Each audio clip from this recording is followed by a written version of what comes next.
तो second last topic ये chapter first का है आपका इलेक्ट्रिक डाइपोल। जब आप 11th में केमिस्ट्री में पीरियोडिक टेबल पढ़ते हैं तो वहाँ पर आपको पीरियोडिक प्रॉपर्टीज में प्रॉपर्टी बताई जाती है इलेक्ट्रोनिगेटिविटी, और एक जगह पर आपने पढ़ा होगा कोऑर्डिनेट कोवैलेंट बॉन्ड या कोवैलेंट बॉन्ड। तो जो कोवैलेंट बॉन्ड होता है वो पॉजिटिव और नेगेटिव दोनों आयन की कॉमन पेयर होता है, ठीक है। तो आप क्या कहते हो कि ड्यू टू जैसे हाइड्रोक्लोरिक एसिड का एग्जांपल अगर हम लें तो आप हाइड्रोक्लोरिक एसिड के बारे में ये कहते हो कि क्लोरीन की इलेक्ट्रोनिगेटिविटी ज़्यादा होने की वजह से it is due to the higher electronegativity of chlorine the bond pair shift partially towards the chlorine, hence there is a negative character develop on the chlorine and the positive character develop on the hydrogen। इस वजह से आप कहते हो कि उन दोनों के बीच में एक डाइपोल बना, ठीक है। अच्छा, ये डाइपोल उनका है केमिस्ट्री वालों का जो इलेक्ट्रोनिगेटिविटी के बेस पर आधारित है, लेकिन 2 सदी पहले लास्ट 2 सेंचुरीज अगो फिजिक्स में डाइपोल का कॉन्सेप्ट कुछ इस तरीके से दिया गया कि the arrangement of 2 charges of equal magnitude, दोनों के मैग्नीट्यूड इक्वल हों लेकिन दोनों का नेचर अलग अलग हो, यानी एक अगर पॉजिटिव है तो दूसरा कैसा होगा, नेगेटिव का, और एक फाइनाइट डिस्टेंस पर रखे हो तो वो इलेक्ट्रिक डाइपोल माना जाएगा, ठीक है भाई। अब ये इलेक्ट्रिक डाइपोल की डेफिनेशन हमने हमारे फिजिक्स में इस हिसाब से दी गई कि यहाँ पे हमें कोई कोवैलेंट बॉन्ड नहीं बनाना है, हमें कुछ नहीं करना है, हमें सिर्फ एक चीज का ध्यान रखना है कि एक पॉजिटिव चार्ज हो दूसरा नेगेटिव चार्ज हो और दोनों के मैग्नीट्यूड सेम होने चाहिए। तो इस बेसिस पर अगर हम इसकी फिगर ड्रॉ करें, मान लो ये एक नेगेटिव चार्ज रखा हुआ है, ये एक उतना ही पॉजिटिव चार्ज। अब आपने देख लिया दोनों का मैग्नीट्यूड सेम है लेकिन नेचर दोनों के अपोजिट है। अब इनके बीच की डिस्टेंस अभी फिलहाल हम कन्वीनियंटली 2L मान रहे हैं। क्यों मान रहे हैं, थोड़ी देर के बाद आपको समझ में आ जाएगा क्यों माना गया, ठीक है। तो ये अरेंजमेंट डाइपोल कहलाता है। अब ऐसे रख भी दोगे तो भी, इनके बीच में एक डंडा जोड़ दोगे तो भी, है ना, बहरहाल ये हो गया डाइपोल, ठीक है। अब इस डाइपोल को हम लोग क्यों पढ़ रहे हैं, क्योंकि ये अरेंजमेंट ऑफ 2 चार्जेस, क्या इसका ट्रीटमेंट होगा और क्या क्या हम फिजिक्स में इसका इस्तेमाल करने जाएंगे, ये अब चर्चा का विषय है। एक बात बताओ, तुमको मैंने जब इलेक्ट्रिक फील्ड बताई थी तो मैंने आपसे कहा था कि पॉजिटिव चार्ज के थ्रू इलेक्ट्रिक फील्ड की डायरेक्शन किधर होगी, रेडियली आउटवर्ड, और नेगेटिव चार्ज के थ्रू रेडियली इनवर्ड। तो यहां से यहां तक के बीच में जो इलेक्ट्रिक फील्ड की डायरेक्शन होगी वो तो ये होगी, ठीक। अब बहुत से लोगों का ये एतराज रहता है कि ये डाइपोल की डायरेक्शन इलेक्ट्रिक फील्ड के अपोजिट क्यों है ना, डाइपोल मूवमेंट की। तो बच्चों बहुत सीधी सी बात है कि 2 वेक्टर अगर इक्विलिब्रियम में है तो एक संभावना ये भी है कि दोनों की डायरेक्शन अपोजिट हो ताकि वो एक दूसरे के इफेक्ट को म्यूचुअली कैंसल आउट कर लें। इसलिए डाइपोल मूवमेंट की जो डायरेक्शन है वो -q से +q की तरफ मानी गई है ना। बहुत क्लियर कट शब्दों में मैंने आपको इसका जवाब दे दिया। ये डाइपोल मूवमेंट की डायरेक्शन है। It is just because to keeping the 2 vectors in equilibrium the direction of the dipole movement is opposite to the direction of electric field that is from the -q to +q। अब ये dipole movement क्या है, इसको हम define कर लेते हैं। The dipole moment. What is the dipole moment? The dipole moment. The dipole moment is the vector quantity defined as the product of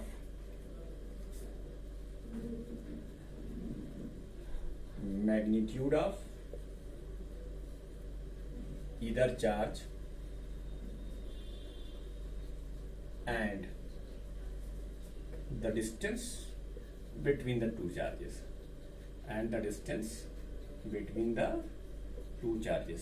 कहीं कहीं बुरा मत मानना, अगर एसएमएस लैंग्वेज जो आप अंग्रेजी में यूज करते हैं मोबाइल में वो भी यूज कर लूँ, जैसे कि भाई देखो वीडियो बन रही है, टाइम कम है, इसलिए अगर कुछ शॉर्ट में हो जाए तो कोई बुरा नहीं है, वरना इस पे खड़े होकर हम 2 घंटा तुमको क्लासरूम में पढ़ा सकते हैं सिर्फ इसी बात पर। इतने जो यहाँ इतना वोल्ट पे मैं भरूंगा उसमें 2 घंटे जा सकते हैं, ऐसा कोई दिक्कत नहीं। लेकिन यहाँ मजबूरी है भाई साहब, आपके पास एमबी की कमी है और मेरे पास भी अभी मेरा मोबाइल गर्म हो जाएगा, इसीलिए। तो डिस्टेंस बिटवीन द 2 चार्जेस, ये तो हुई डाइपोल मोमेंट की डेफिनेशन। तो डाइपोल मोमेंट जो वेक्टर क्वांटिटी है, ये हम इसे एक तरीके से, अब भाई देखो 2L यही वेक्टर हो सकता है, डिस्टेंस का जो डायरेक्शनल एडिशन होता है, डिस्टेंस के साथ जो डायरेक्शनल एडिशन हो जाता है, तो फिर वही स्केलर क्या बन जाता है, वेक्टर। तो ये एक वेक्टर क्वांटिटी है जो Q × 2L के फॉर्म में डिफाइन की, ये डाइपोल मोमेंट है। चलो हम इस पे से वेक्टर साइन हटा देते हैं, ठीक है, अभी स्केलर फॉर्म में लगते हैं। अब यहाँ वेक्टर क्वांटिटी लिख दिए तो 2 चीजें और मेंशन कर देते हैं। The direction of dipole moment, the direction of dipole moment is the direction of dipole moment is from negative charge to positive charge. The SI unit of dipole moment is coulomb metre. बीच में hyphen sign नहीं लगेगा। Video को pause करके इतना note कीजिए, फिर हम इसको सवाल आगे इस पे सवाल बताते हैं जो आपके आईएससी और सीबीएसई और कॉम्पिटिटिव लेवल पर भी पूछा गया है, ठीक है।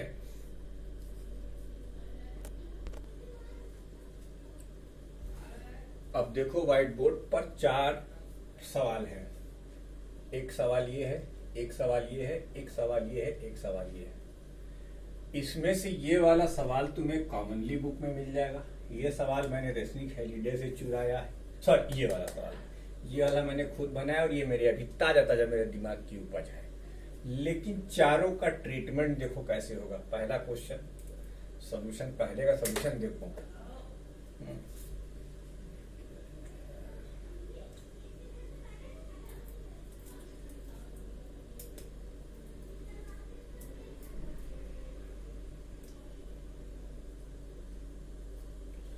पहले का सॉल्यूशन, पहला देखो, पहला तुम्हें कहीं से डाइपोल दिख रहा है? फिलहाल तो नहीं, क्योंकि डाइपोल में 2 चार्ज होते हैं और यहाँ 3 चार्ज रखे हो।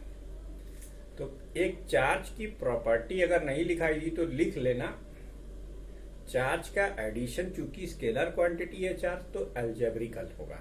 कैसा होगा? एल्जेब्रिकल। अब इसको एलाबोरेट करता हूं। पहला क्वेश्चन ध्यान से देखो, ये हमने लिखा -Q, ये A बनाया। बच्चों ये जो 2Q है, इसको Q और Q के 2 हिस्सों में कर दो। बनी बात? नहीं बनी बात।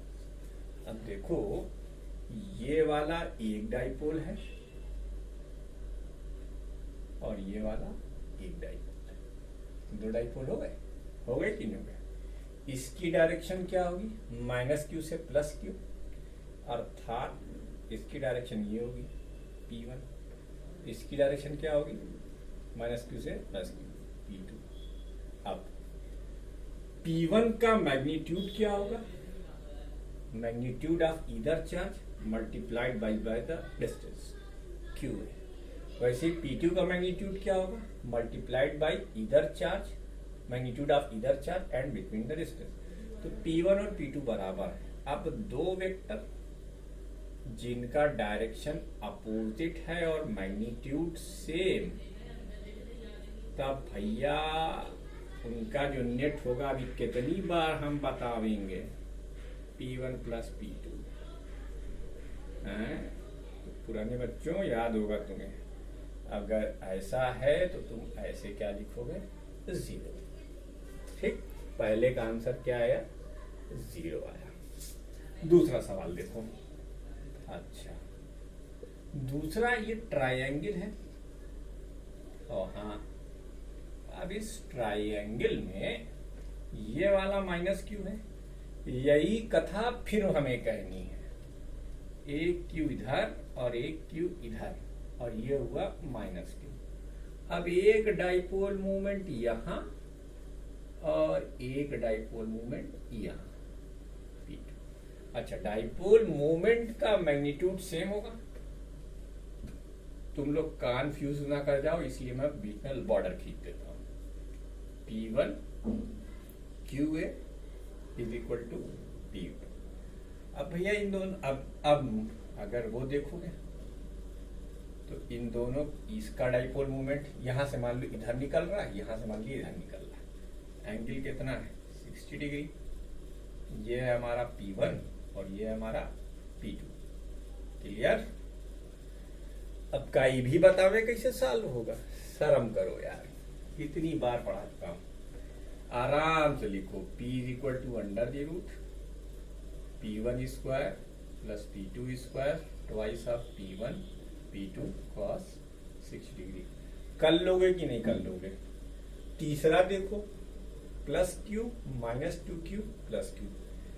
3 करे दे रहा हूं, एक तुम्हारे लिए छोड़े दे रहा हूं, नहीं लगा पाओगे तो कमेंट में बताना है, ठीक है?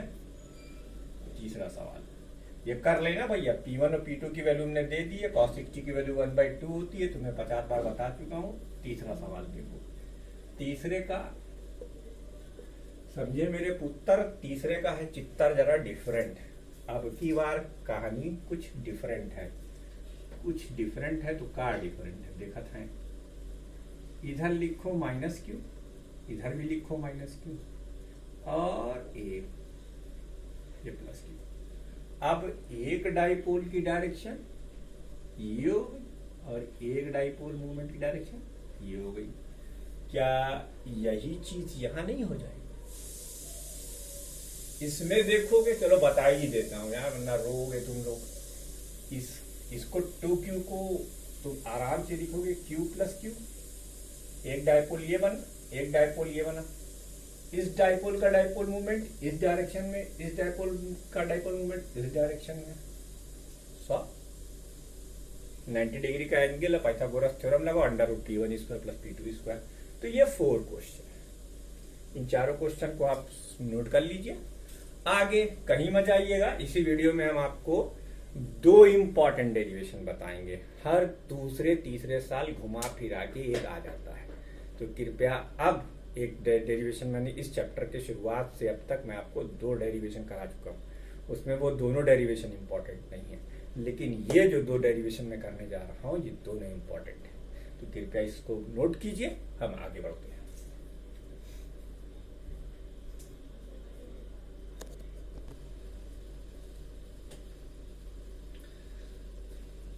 ये डेरिवेशन है। अब यही फिर एक बार बता चुका हूँ, डेरिवेशन में आपको सबसे ज़्यादा इंपॉर्टेंट आपका डायग्राम है। आपको डायग्राम अगर प्रैक्टिस है तो आप आराम से डेरिवेशन कर ले जाओगे। वैसे लास्ट में आते आते मैं आपको बता दूंगा कि वो कौन से 25 स्पेसिफिक फिगर्स डेरिवेशंस हैं जो कि एग्जामिनेशन पॉइंट ऑफ व्यू से मोस्ट इम्पॉर्टेंट हैं, ठीक है? तो ये भी एक इम्पॉर्टेंट डेरिवेशन है, कई बार पूछा गया है, इसलिए इसे आप लोग ध्यान से देखिए और समझने की कोशिश कीजिए। मैंने लिखा है ऑन एन एक्सियल पॉइंट, ये पहला केस है। And on position, and on position. तो एंड ऑन पोजीशन का मतलब ये हुआ, पहले तो तुम डाइपोल मानो, एक माइनस क्यू। अच्छा, हमने जब पहली बार डाइपोल बनाया तो जो 2L लिखा था ना, उस 2L को अब हम 2 हिस्सों में बांटने जा रहे हैं। यही फायदा है भाई 2L लेने का। लेकिन देखो मैंने न्यूमेरिकल में उसे A कर दिया ताकि तुम डिस्टेंस को लेकर कंफ्यूज ना हो। डिस्टेंस सिर्फ वही जो दोनों डाइपोल के बीच की, दोनों चार्जेस के बीच की दूरी है। अब उसे तुम 2L ले लो, तुम उसे A ले लो, तुमसे जो चाहे सो लो। लेकिन 2L बहुत सारे इंडियन राइटर्स उसके बाद मास्टर जी की जय वो लोग पढ़ाते रहे 2L 2L 2L 2L। अरे भैया 2L कुछ नहीं है, डिस्टेंस बीच में जो चाहे मान लो, वो तुम्हारे ऊपर है। बस ये कन्वीनियंस, अब इसे देखो कन्वीनियंस क्या होगा। अब ये डिस्टेंस आपकी आसानी से L में बदल गई और ये डिस्टेंस हमारे L में बदल गई।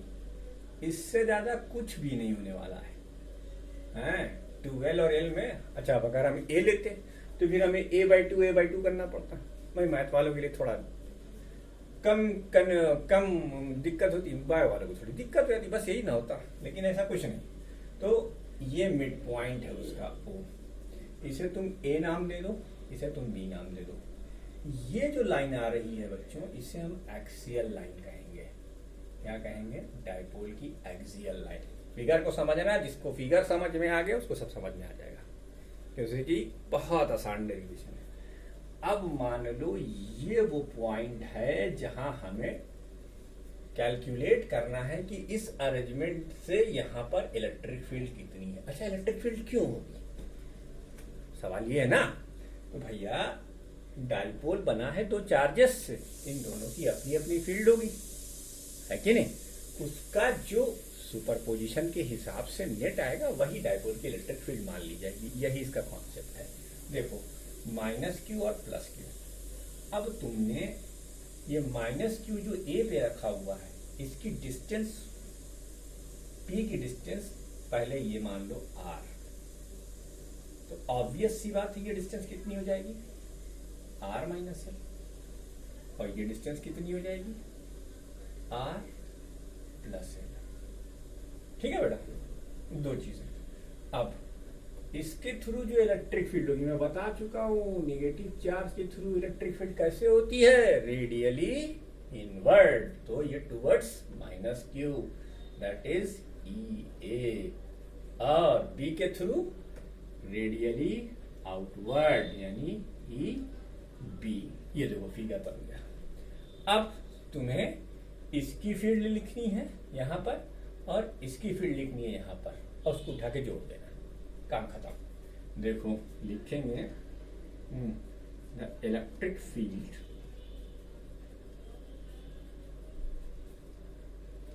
Intensity at point P due to minus Q charge.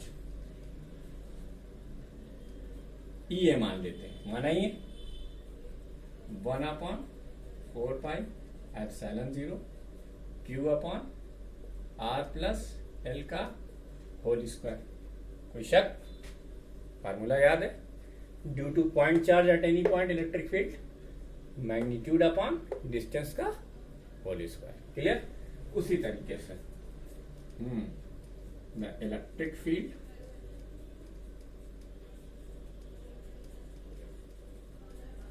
at the electric field intensity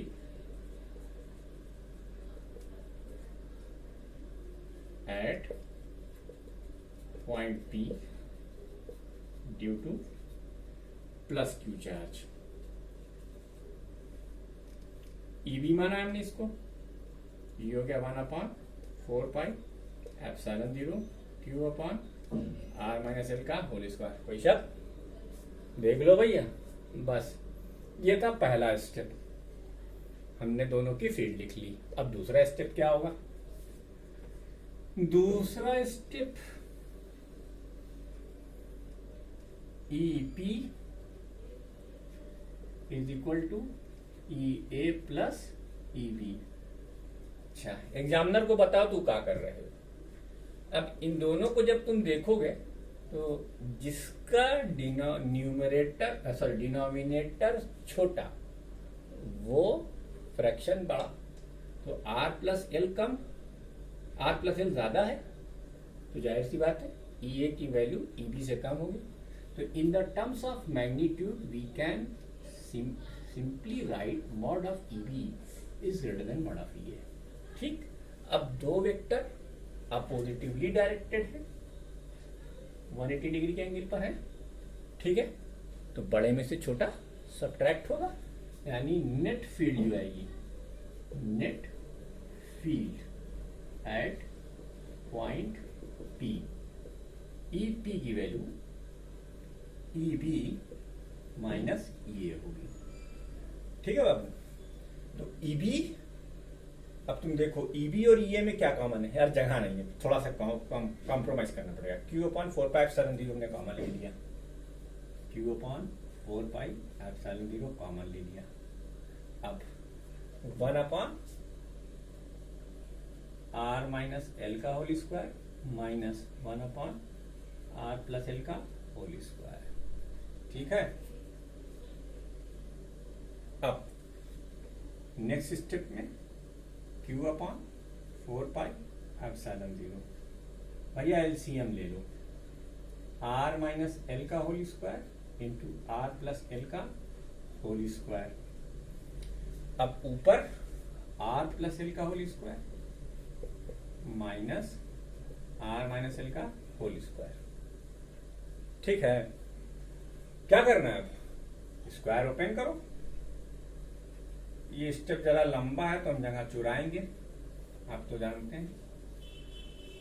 मैं जगह चुरा चुरा के लिखता हूं, ठीक है ना। तो अब पहला स्टेप q/4πε0।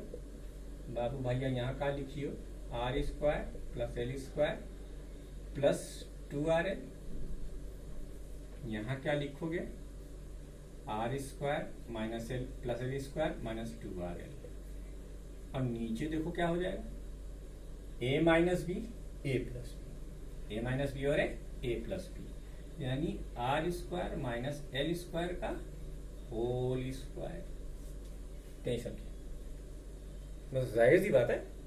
अब जैसे ही तुम इस ब्रैकेट को ओपन करोगे तुम्हें चमत्कार दिखाई देगा। क्या चमत्कार है वो, हमारा कुछ नहीं, r² से r² कैंसिल, l² से l² कैंसिल, ये माइनस प्लस हुआ, नहीं 4rl हो गया। बताओ पूरा स्टेप लिखे। चलो भैया लिखने, वरना कुछ लोग कहेंगे लो खाए गए बीच से, बहुत भूख लगी रही। वैसे r² + l² + 2lr minus r² - l² - 2lr + 2lr upon r² - l² का होल स्क्वायर। r² से r² कैंसिल, l² से l² कैंसिल, बचा क्या, q/4πε0 r² - l² का होल स्क्वायर। ये जो 2lr + 2lr है, इसको हम जुगाड़ टेक्नोलॉजी से लिखेंगे। 4lr है ना, इसको हम लिखेंगे 2l एक ब्रैकेट में और 2r एक ब्रैकेट में। अब याद करो q × 2l क्या होता है, कुछ देर पहले बताया भैया, ये डायपोल मूवमेंट है। क्या है भाई साहब, डायपोल मूवमेंट। पीछे डायपोल मूवमेंट लिखिए, ये क्या हो गया, 1/4πε0 2p/2pr अपॉन r² - l² का होल स्क्वायर। पास करो भैया वीडियो, बोर्ड छोटा है मेरा और अभी डेरिवेशन बाकी है। नोट करो, फटाफट नोट करो, जल्दी से नोट करो इसको, वीडियो को पॉज करके।